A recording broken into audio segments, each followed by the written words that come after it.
We are doing some sanding today.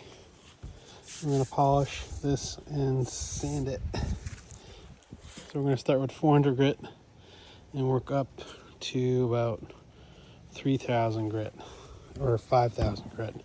Then we'll polish it and then we'll go from there. We're going to use this sander.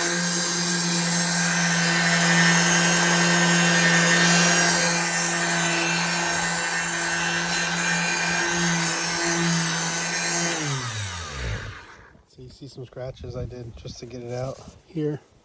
And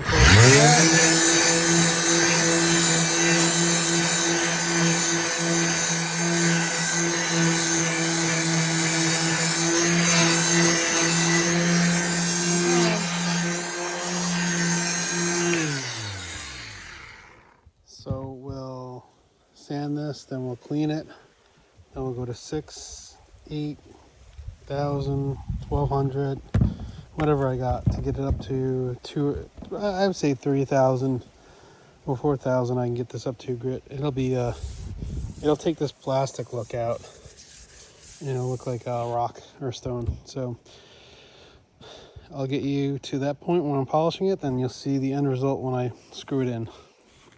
Then I have to do the doors, so I have to paint the doors, so stay tuned.